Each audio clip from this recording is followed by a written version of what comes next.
to the show, God's Love and His Purpose. My name is Me, and I'm glad to be here with you again today. So, today, the topic I'd like to share with you is the dangers of procrastination. So, I'll take our Bible reading from the book of Exodus chapter 8, from verse 8 to 10. So, read. Then Pharaoh called for Moses and Aaron and said, "Entreat the Lord that he may take away the frogs from me and from my people, and I will let the people go, that they may do sacrifice unto the Lord." And Moses said unto Pharaoh, "Glory over me, when shall I entreat for thee, and for thy servants, and for thy people, to destroy the frogs from thee, and thy houses, that they may remain in the river only?"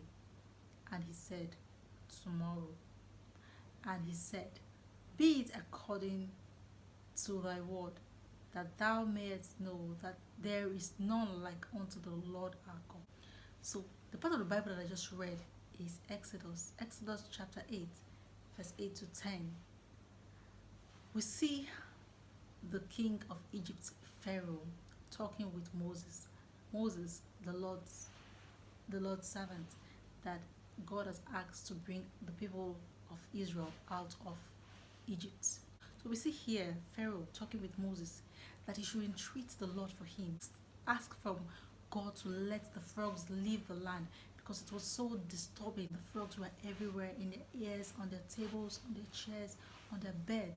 So the king has asked Moses to please pray to God, ask God, beg God to let this terrible thing leave us. But then we see Moses.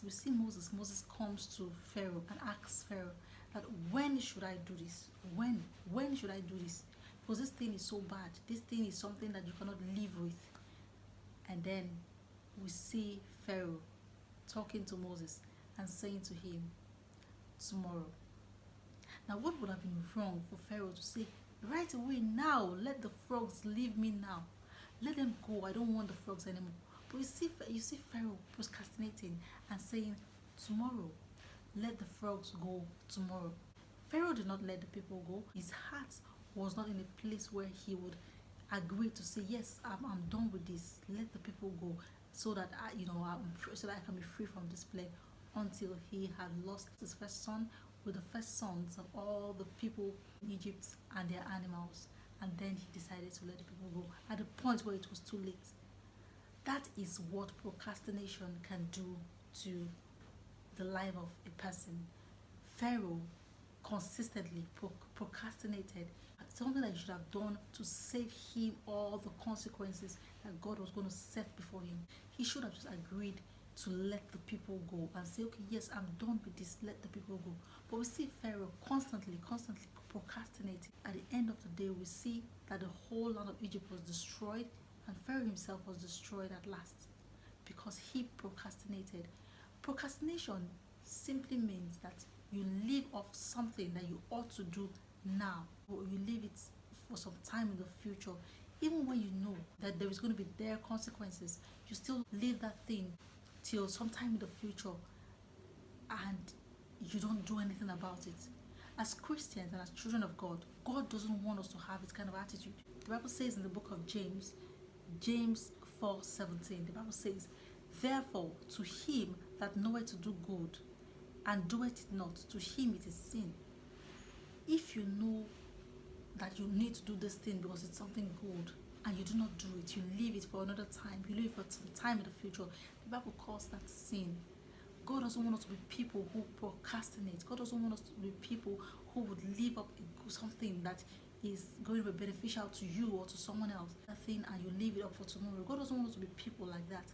God wants us to be people who take action. God wants us to be people who understand that it is not His will for you as a child of God to be people who procrastinate, or who are known to be procrastinators, because the consequences of procrastinating is very dire. So the book of Ephesians chapter 5:15 to 17, it tells us, it says, "See then that you walk circumspectly, not as fools, but as wise, redeeming the time, because the days are evil.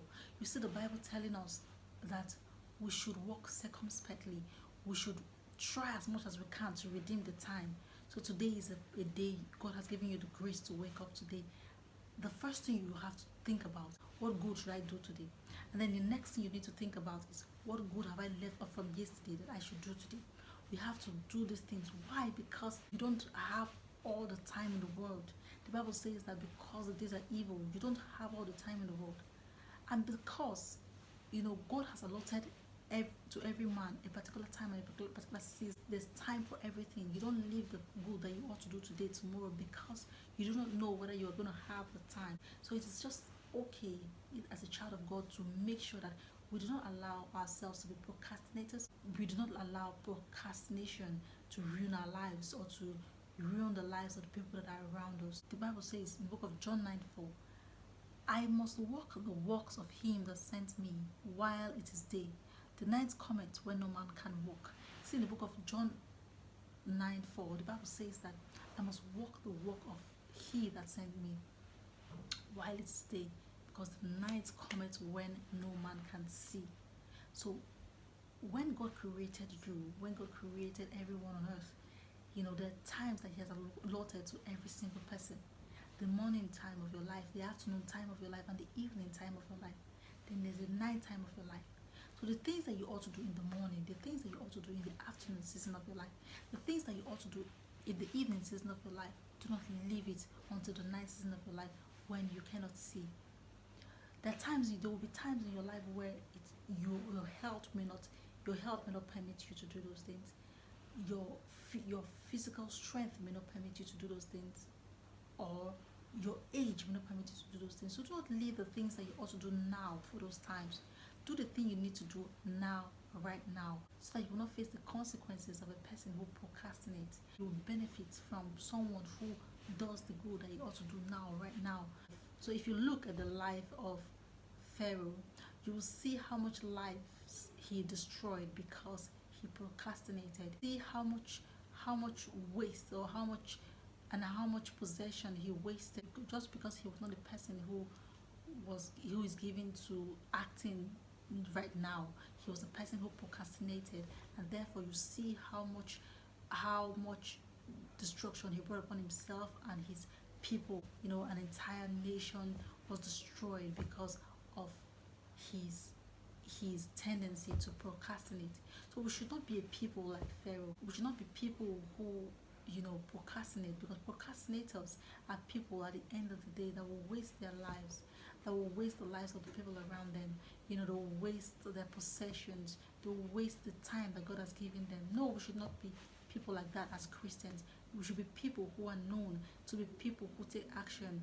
The good you're meant to do today, you go ahead and do that thing today. God will prosper the work of your hand upon you and bless you as a person who takes action, take good action, every day. So God bless you, dear ones, till we meet again another time. Stay blessed.